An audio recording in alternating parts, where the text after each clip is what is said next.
let's take some more fun things from Dollar Tree, namely Thanksgiving napkins that I found in a package, of course, for $1.25. And I want to show you how to turn a plain napkin into a really, really pretty tag. And you see this really fun gold all around it. I'm going to show you my little secret today.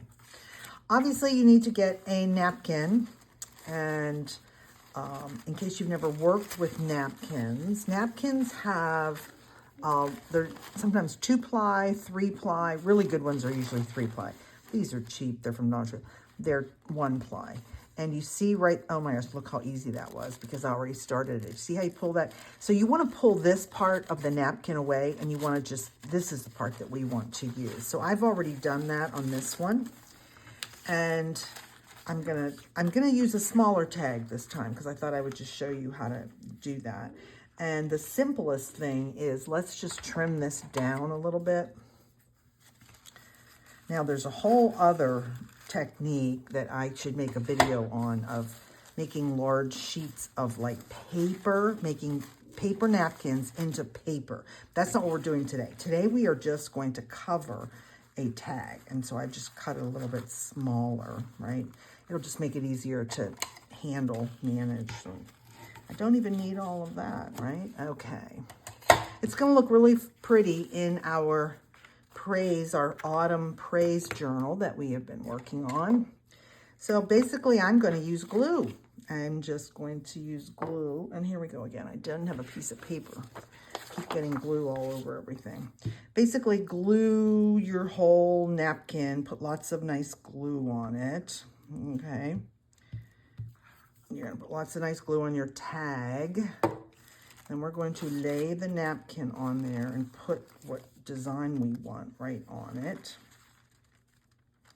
Let's see, that looks good.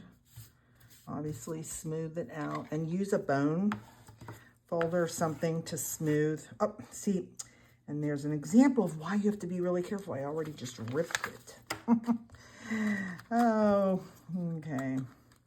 Well, you know what? We're just going to leave it alone. It's just going to be okay. So be very gentle. I was doing it too hard and the glue got caught.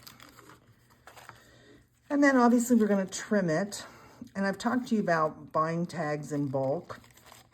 I have bought tags in the past when you buy like 1,000 of them and you might say, I would never in a million years use that. Now here's the philosophy behind, first of all, they're cheaper per tag, number one. But there's this other hidden benefit that you don't know about. The other hidden benefit is if you have 1,000 tags, are you gonna get upset or freaked out if you make a tag and then you don't like it and you go, I should just throw this away? No, that's the unexplained benefit of you have so many that if you make, quote, a little mistake or you don't like it, it's not a big deal. You can just pull some more out.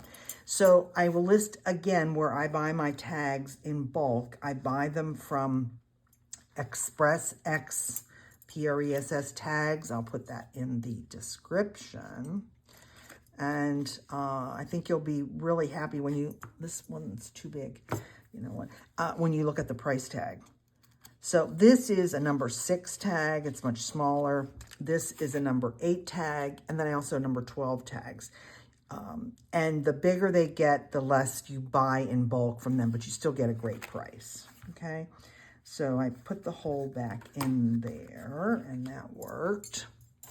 And then the other video, if you haven't watched of mine, is make your own hole reinforcers. You can just sit there one day.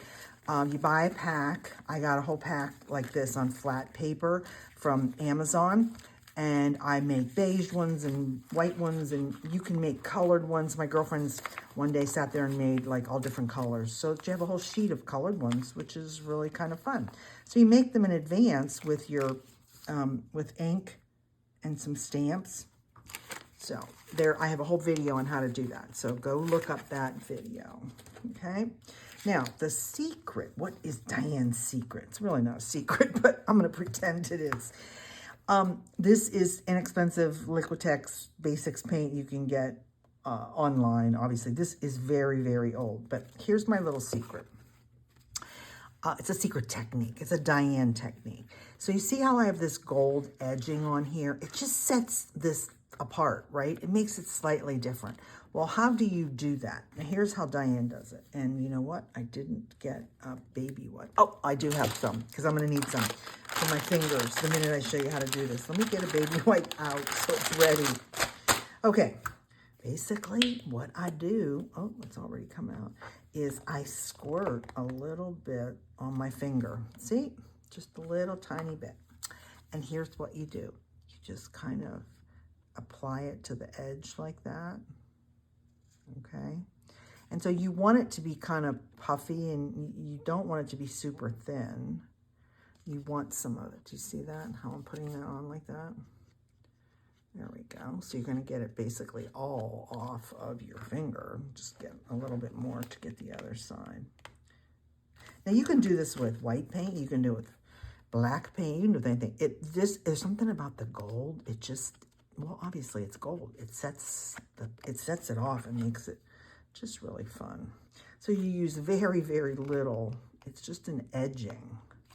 This is a mixed media technique. You know, I'm a mixed media artist. You don't see me do a lot of this now because I make junk journals. But I've decided I'm going to start showing you more and more of my techniques because they're fun. See there, I got a whole bunch of it on there. Okay, so you just get that all over the edge. Let me get my finger wiped off. Close this back up. And then all you do, this is my other little secret. You have to have a heat gun. Now, you could let this dry. You could absolutely, if you don't have a heat gun, you can let it dry. Don't worry about it. But there's this really fun thing that happens when you heat it up. So it's paint, and it has a lot of water in it, right? And the minute I put heat on it, it kind of bubbles up. And that's actually what you want. The first time I did it, I thought, oh, I burnt my paint. But I didn't, but kind of odd.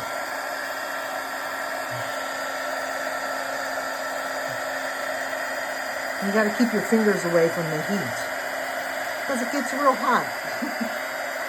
So hold it on one end. There we go. If you can maybe see it's bubbling. See, it starts to bubble. The minute it starts to bubble, I move the heat away from that area.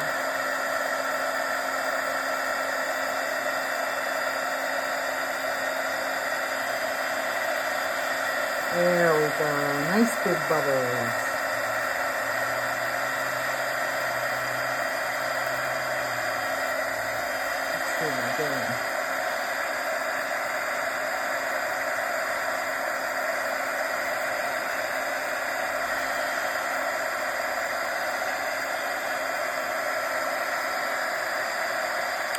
There you go.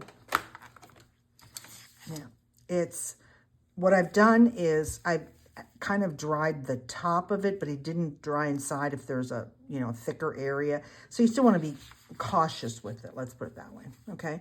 But that's basically done. That's how we made it look like this.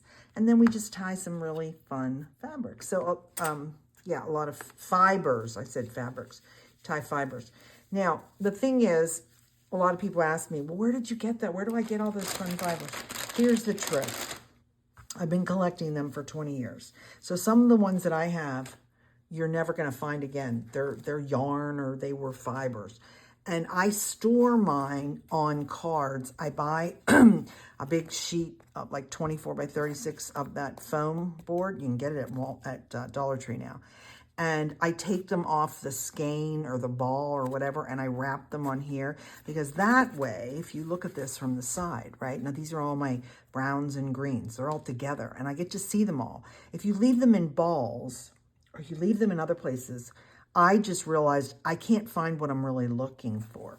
So where can you get them today? I'm going to give you a couple tips. Actually, the big Dollar Trees have yarn now. Yarn can, quote, become fibers is what I'm saying.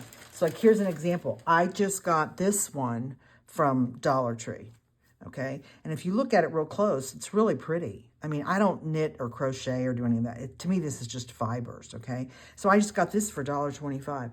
And what's another one I got? No, I guess that's the only one. So this eyelash stuff, I very rarely ever see that anymore. I think that's what this is called. Maybe you can buy it. I have no idea. Look in Walmart because they have some. They don't have a lot. Look in Dollar Tree. Just wherever you're at, always look and see if you can find any, fibers, and that will, enhance your work. So we're going to use that on this page, and I just wanted to share that today. So here's our secret of how to use inexpensive paper napkins and make beautifully custom tags for all of your junk journal work, and to add that fun gold on the edge and make it beautiful. Please like, comment, share, and subscribe to my channel.